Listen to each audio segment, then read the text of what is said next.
fans. Welcome to our BKFC post-fight show. Tonight, we're breaking down what went right, what went wrong, and what's coming up next.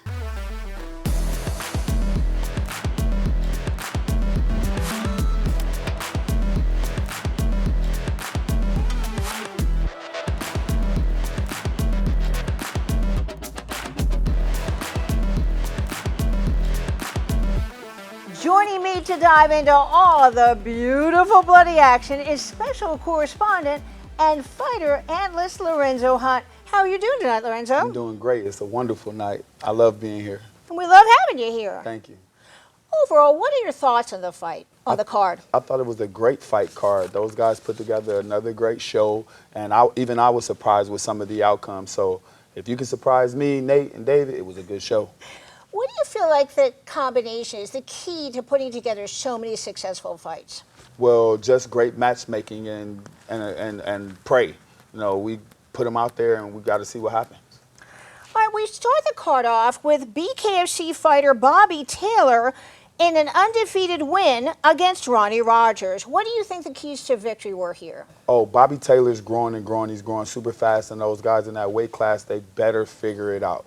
He's comfortable, he's striking, he's making good eye contact, he's making good movements. Every mistake he made him pay, and that's why he got a phenomenal first round knockout and a phenomenal fight. We'll be looking back at his stuff and they will be trying to figure out how to beat him. After that, very interesting matchup between Kane Tomlinson and Ryan Jones. What happened here? Why did Tomlinson lose? Well, truthfully, I think Kane's just getting a little older and slowing down. It was really hard to breathe in Mississippi, and I noticed it was like really thick, and I think it bothered him a little bit. Ryan Jones is trying to figure himself out. He's trying to figure out where he's comfortable, and Kane gave him just enough time to figure it out. And I just think, you know, he took a couple of shots and decided today's not the day to fight. Fight 3, a split decision between Pellerano and Chalback. Can you break this fight down for us? Oh, man, that was a surprising fight for me. I'm pretty sure that Chalback had it. However, when I got to see them side by side, not at weigh-ins, but actually in the ring, there was a distinct size difference between the two. Chalback being the littler fighter, even though he was more skilled, he was not able to overcome the size difference. And eventually it just wore him down until the judges noticed too. He's a great fighter. I liked him, and I thought he would win, but it turns out he took the loss. Interesting matchup. O'Shaughnessy and Simpson were really letting their fists fly. What are your thoughts on this fight? I'm such a technician that I really didn't like it. I'm really into head movement and stuff like that, but some people do. Some people like it when you stand and bang. And those guys, it looked like they were struggling to breathe, like they were fighting at altitude. But they were letting the fish fly. And if you see the post-fights interviews, their faces were destroyed. But hopefully, you know, they'll go back to the drawing board. O'Shaughnessy was able to barely hold on to the win, but he got it. Split decision, and we'll just take it back to the drawing board. Next up, we have Derek Finley and Caleb Harris, a unanimous decision. What surprised you about this fight? Everything surprised me about this fight, Susan. Caleb Harris showed up to fight. He showed up to win. He showed up with heart, and he impressed me thoroughly. Derek Finley took him lightly. He wasn't in shape, and he was throwing big bombs that Caleb was able to avoid. So in making himself look bad coming into bare knuckle, he made Caleb Harris look like a bare knuckle technician. He beat him at everything, and that's why it was a unanimous decision. So, Lorenzo, you had a chance to speak with the first 6 winners. Yeah, I did, and I love jamming the mic in those guys' face. We can get that raw emotion. They'll let us know exactly how they felt about their performance and what they did right and what they did wrong. And by the way, we've got all those interviews on our channel, so make sure to check them out. And when you do, please like and subscribe, because I need you guys to tell me what you think. So leave a comment, and I'll probably hit you back. All right, on to the main show, as they say, the main card. Next up, we've got Elvin Brito versus Julio Garcia. This was a very interesting fight. What were the keys to victory here? The keys to victory was Elvin doing his thing. He's a very unorthodox fighter. He moves from weird angles. He's fast, then he's slow. He's unpredictable. And it worked out perfectly for him in this scenario because his opponent was a traditional boxer that had been fed and bred by boxing, and it just didn't work out for him. He did not like those angles. He did not like Elvin's speed, and Elvin cardio was amazing. Yeah. How far do you think Elvin can go in this sport then? Elvin can go back to the championship. We may see Elvin back in title contention sometime next year. He's on a 2-fight winning streak. He already fought our champ, Luis Palomino, so he knows what to expect, and I don't see a whole lot of competition in his weight class. So we'll see if Elvin doesn't go back to try that dance with Luis again. So we checked in with Elvin Brito after his big win. Let's check it out. It was a rough fight, man. I switched it up a little bit. You know, I worked a little bit of clinch. Even the ref was surprised how tired I was because I usually don't show exhaustion in the ring. And Julio's a freaking tough dude, and I did everything I could, push him and get the win. I don't know. I think it was all the clinch work and the wrestling and stuff kind of gassed me out, but I did everything I could. You know, I just pushed. A pretty good job of that. He caught me with a couple good shots. And shot surprised me a little bit, but I was able to keep going. You know, I've seen it all. So quiero darle gracias a mi gente de Puerto Rico, la gente maunaveña, todo mi equipo. Una pelea bien difícil, una pelea bien dura contra un oponente de clase mundial. Lo empujaron, lo empujamos, reímos de todo y terminamos con la victoria. On now, baby. Next up, Melvin Gillard and Harris Stevenson. This fight ended in a really unusual way. What happened here? It ended in the trashiest way it could. Melvin actually dominated this fight. It was not a competitive fight. He should have won easily. His guy took a shot and wind up trapped against the ropes. He threw a few more shots, and the referee wasn't able to split them or separate them in time in order to enforce his will, and they wind up taking the fight from Melvin. It's really a shame considering he just lost the fight in the same fashion where he was the one against the rope taking shots and nobody stopped it. And you turn around and this happened. I'm sure Stevenson felt bad about it. I mean, if something like this ever happened to me, I would have taken my medal off and gave it to my opponent for his effort, for his win, because it truly was a win for Melvin Gillard. All right, Combat Sports fans, and we've got the interview with the big winner, so check it out. I feel all right. I feel like I stuck to my game plan a little bit. I kind of got off of it when he clipped me in the first. I knew I needed to stay on my bike and move. I needed to keep my range. I know Melvin's a hard hitter. He likes that overhand right and left uppercut lead. I knew I had to stay away from those. Unfortunately, I got clipped by one. So here we are. Melvin Gillard, I mean, that dude was fighting 155. I think he's second all time in UFC at 155 for knockouts. I mean, the dude fought me at 85. I mean, it's a blessing to fight somebody of that caliber. I really enjoyed it. I enjoyed sharing the ring with him. I've talked to him multiple times. He's a good dude. I have nothing bad to say about him. Absolutely, man. Melvin's class act. I had nothing, like I said, I got nothing bad to say about the man. I respect the man. If he wanted to share the circle with me again, I'd be all for it.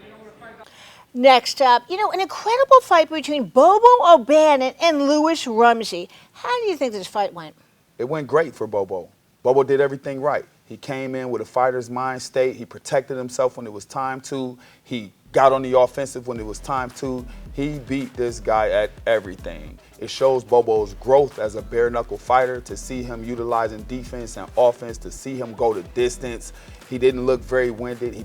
He was playful. He danced a little bit. He's copying me. You know what I mean? I love it. I love it. Bobo is becoming one of my favorite fighters.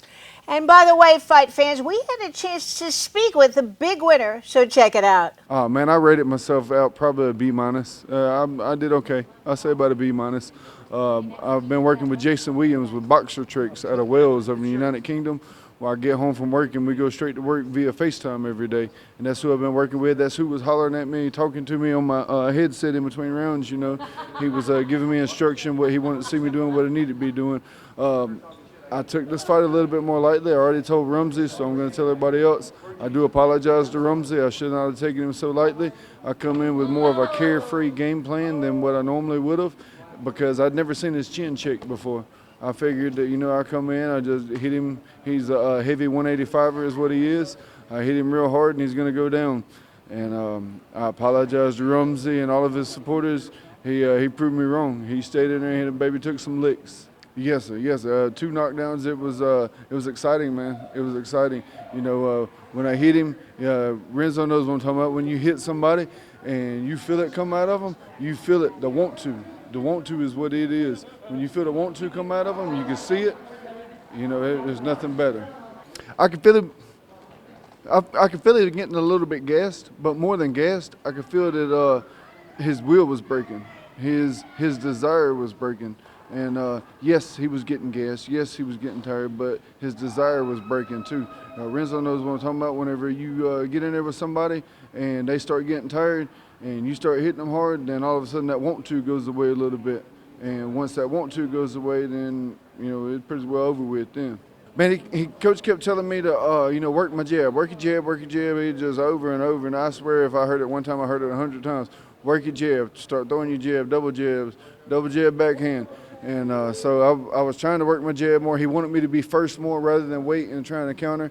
And I was trying to, but I ain't gonna lie, I got a little winded in there. I got a little tired in there from beating on that joker's head, man. He could take some shots. You know, you start beating on the man's head enough, it's gonna drain you. And so I was trying to be first with my jab. I was trying to double my jab up. And I just, you know, I'm pretty sure I can go back and look at the film and see that I wasn't doing quite as good at listening as what I thought I was. Yeah, she just had an episode. That's why I still don't have stitches in me yet. She just had an episode. She just about passed out just a minute ago. So we've been back there with the ER staff, emergency staff, trying to get her calmed back down and everything. And they was able to. We had to go to, had to send somebody back to the hotel room real quick to grab her heart medicine for her to get her blood pressure back down. She was right at the stroke point with her blood pressure just a while ago. So we definitely trying, and you know, we just praying, man. And one of these days it's gonna happen. One of these days, God's gonna come through and bring the healing to her. Man, we've got GoFundMe's on Britain's Battle page. On my Facebook, Instagram, you'll see stuff about it, you know, her battle or whatever. And there's GoFundMe's, there's different, you know, donations. Man, I've had people, I haven't even told her yet. She's off camera right now, fixing to hear me say it.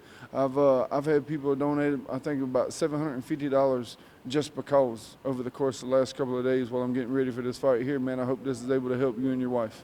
And that's what people are telling me, just sending me money here and there. And so, you know, I mean, yes, it's big, it's huge for us. That kind of stuff, man, people don't realize exactly how expensive medical bills can be, and you trying to pay the medical bills so that they'll still take care of her next time. Thank you all. I'm not done yet. I'm coming back. I will be better. I will not underestimate anybody anymore. Mr. Rumsey taught me an important lesson tonight. It's only onward and upward from here. Thank you all for your support, and I promise to you there will be more exciting stuff to come from Bobo. You know what, Lorenzo? I feel like Bobo Abandon is such an amazing fighter, both in the squared circle and out of the squared circle. Yeah, Bobo's got a lot going on with his family and with everything, but believe it or not, it is the trials and tribulations through life that make the great fighters great. We don't just fight in the ring, we fight everything. We fight for our family, we fight for our friends, we fight at our jobs, we fight, and it just translates into the ring. And as you see Bobo actually get better, you may just be seeing the remnants of all the fighting he's doing to help his family and to help, you know, it's just all translating over into he's becoming an amazing fighter. By the way, fight fans, if you want to help with Britain's battle, you can check out this page for more information. Up next, what an amazingly quick fight it was between Dylan Kleckler and Justin Thornton. Do you think Kleckler was just the much better fighter, or was it just luck? It definitely wasn't luck. Dylan Kleckler threw the right punch at the right time. It was the perfect counter for somebody who's coming at you spastic, disrespectful, over the top, just too much too fast. His opponent started too fast, and he threw the exact punch that I would have thrown if in the same situation. I'm actually on the fence about who hits harder, me or Kleckler, but he would have got the same treatment had he come after me that way. Do you think Kleckler's ready for a title fight? He's 3-0, so by BKFC standards, yes, they could throw a title at him. But there's some real killers, some serious guys in the heavyweight division that have earned their way, and you know who they are. So we're going to let our division find its way before we start throwing titles at Kleckler. And we had a chance to speak with the big winner. Let's check out this interview.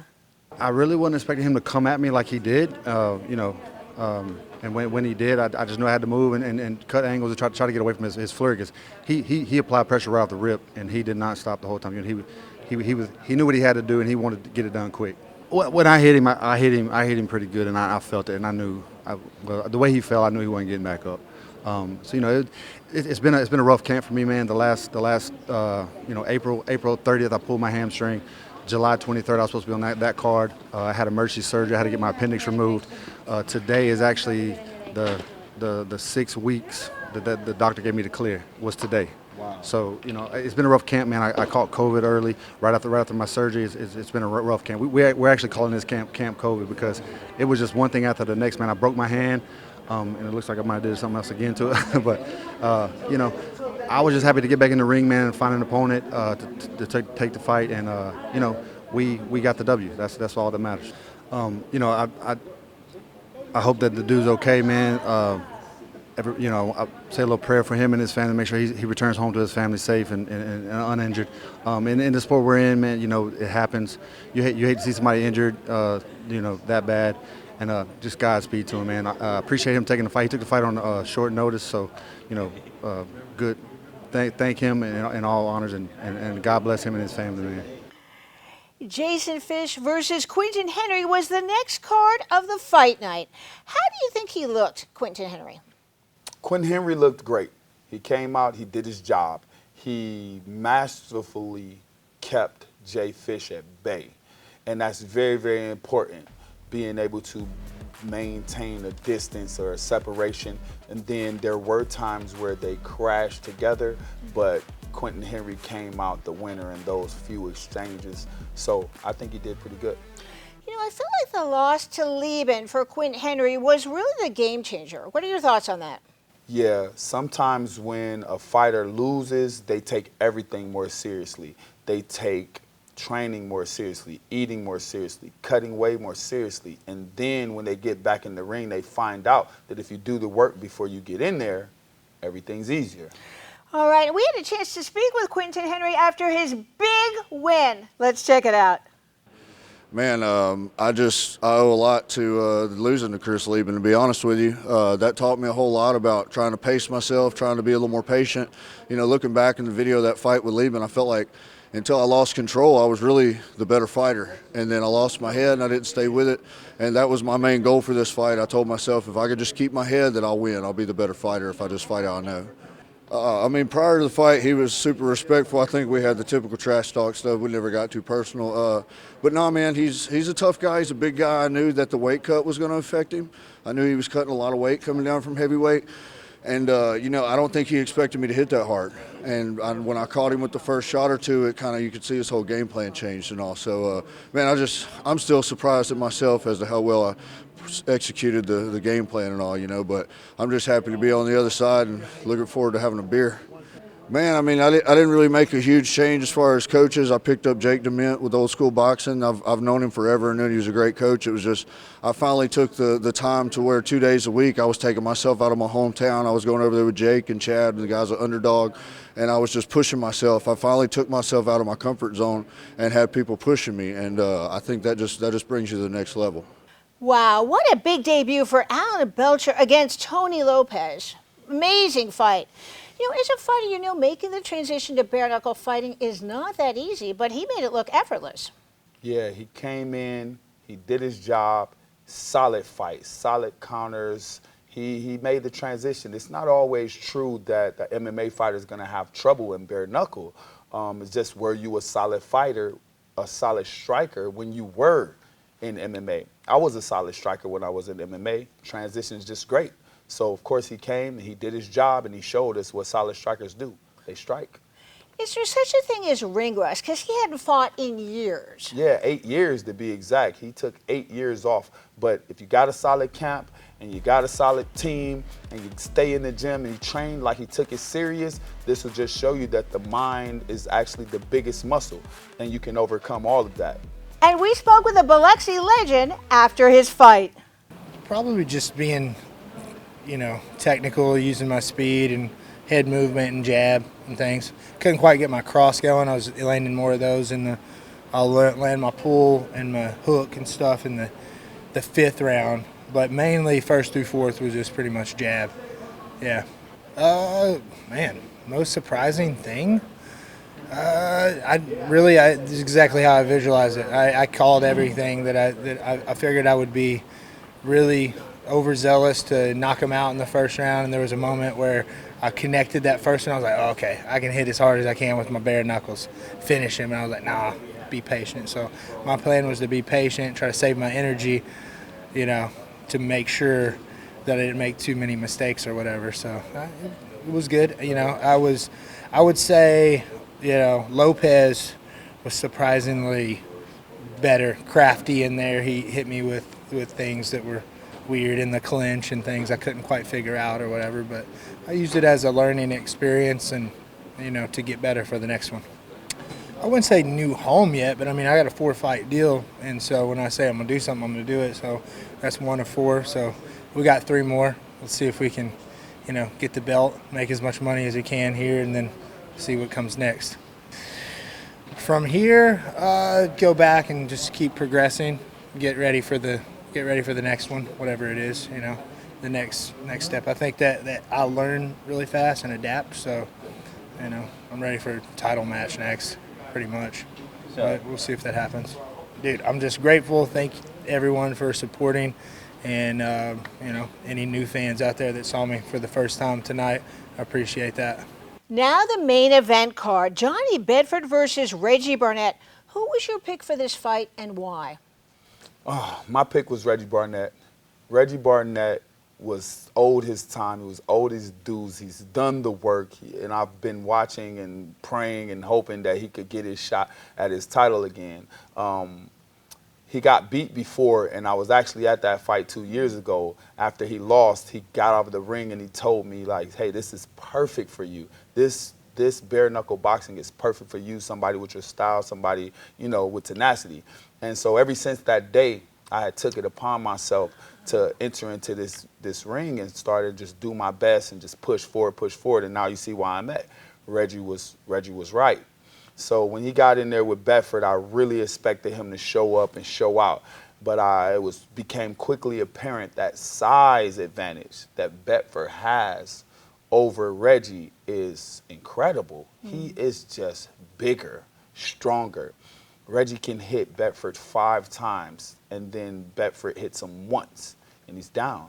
So you feel like Reggie Barnett really inspired you in your career then? Oh, yeah. Reggie Barnett took a personal liking to me from the beginning, from the tryouts, from before that, even when I was doing MMA, he was following, I guess. And so when he met me, he was actually happy to meet me, and I'm glad he did, talk me into this. Who's not happy to meet you, Lorenzo? Well, it's just like that sometimes.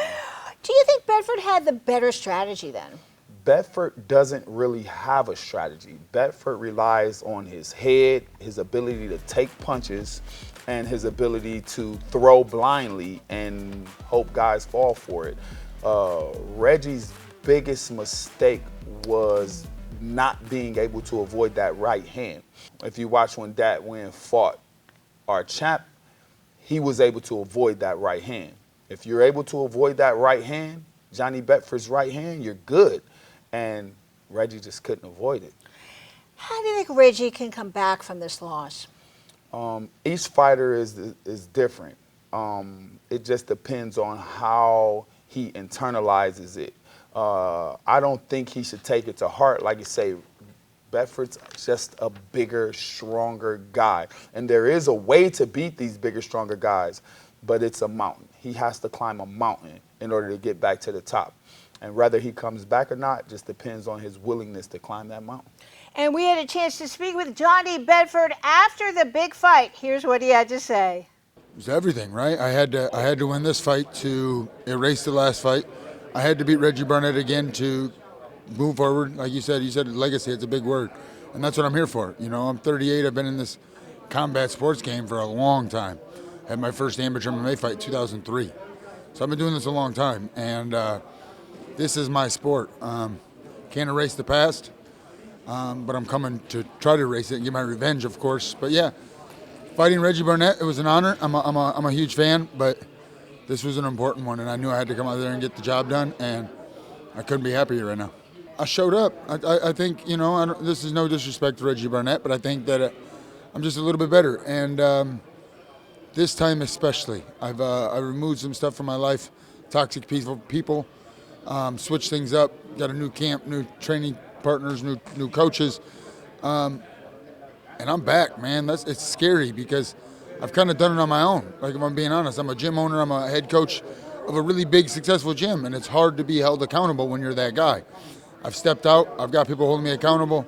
I'm being treated just like every other professional athlete needs to be treated, and it's scary for the rest of this division because we're just getting started. Listening. The truth is I just stayed locked in, man. Listen to my coaches.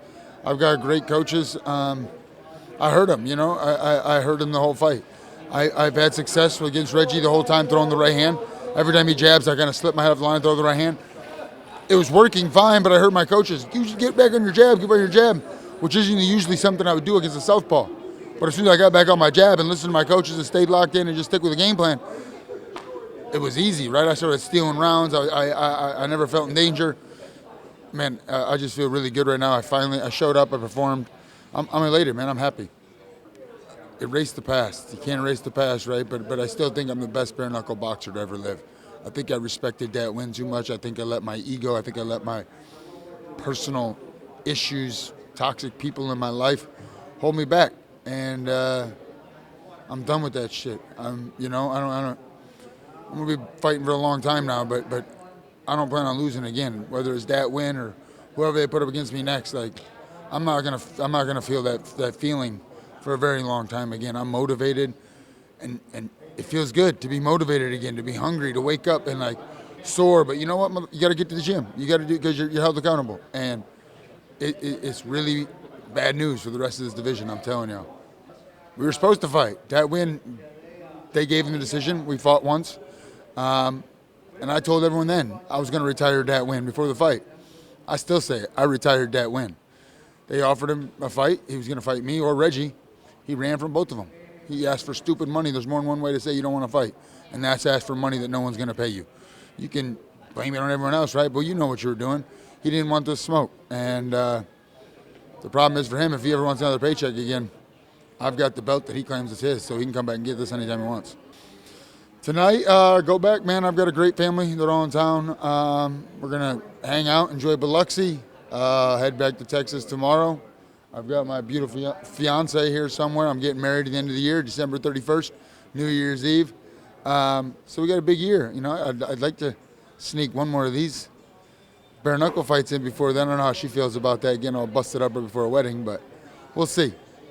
Thank you. I mean, I truly mean that. Without fans, without people giving a shit, right? I wouldn't be here. I wouldn't be doing what I do. I live an amazing life. I'm truly blessed. I do what I want to do every day. I work my ass off to be here, but it's because people like you that tune in and watch and care, that you're fans of the sport that allow me to do something that I'm truly passionate about, and I'm forever thankful. So, Lorenzo, do you think that Bedford will get his chance to rematch against Dat? It's nostalgic, but Dat beat Bedford, point blank. And so Dat vacated the title. So for us to think that Dat will come back to retake the title from someone he's already beat for a belt that he doesn't want, it's a little bit silly, a little bit childish. However, there's always a possibility, there's always money, there's always, maybe Bedford calls him out and talks crazy to him, who knows. We might see it, BKFC's like the circus, you just never know what you're gonna get. Who's your pick for this fight, do you think? I gotta go with Dat again. I really just don't like Bedford's style. I told him to his face, I said, maybe I'm just a hater. But he fights very stiff with his head down, and if he was fighting someone like me, an uppercut would end the day. But they just haven't figured it out. All right, what a card, BKFC 20. What are your final thoughts? It really turned out to be a masterful show. There were ups, there were downs, there were surprises. We got everything we could have possibly paid for as fans. I've become addicted to the show. Even the fights that I don't fight in, it's just entertainment. It's great. I'm surprised to see where BKFC goes from here. And we know, fight fans, I need bare knuckle therapy, so it's too late for me. Yeah, it's just craziness. Like I said, I get to fly everywhere and check out all the fights and meet all the fans, and it's really taken off. And I'm really proud of those guys at BKFC, fighters and staff included. This looks like it's going to be a really interesting card coming up. Give us your thoughts. Dakota Cochran versus Mike Richmond. Who wins and why? I don't really want to pick a winner out of these two guys. I really haven't seen anything that impresses me. Dakota Cochran and Mike Richmond, both of these guys are right around my weight class, guys that I may wind up fighting. They're doing the main event. I don't necessarily agree with that. One's 2-0, one's 2-1 or 1-0. It's kind of silly if you ask me, but it'll be a show. Shoemaker Burns. Quick thoughts. Shoemaker and Burns, I would like to go with Burns, but it depends on which Burns shows up. If it's the Burns that was the angry guy that was going for it and knocked out Chris Sorrow, great. If it's the Burns that showed up in Alabama, I don't know what to think. All right, Lorenzo, thank you so much for taking the time and joining us today. I can't wait to see you back here again. Man, thanks for having me. You know I love this, Susan. I know, and you know I love you. I got you. All right, I also want to thank all our fight fans for watching our post-fight show. Please remember to like and share this video. We would really appreciate it. I'm Susan Cingari. And I'm Lorenzo the Juggernaut Hunt. And remember, no one beats us to the punch. And if you love bare knuckle as much as we do, we have a special offer straight from BKFC for you. If you want to see all the action from all the previous fights and the new fights coming up, check out the information below in the description to join the BKTV app.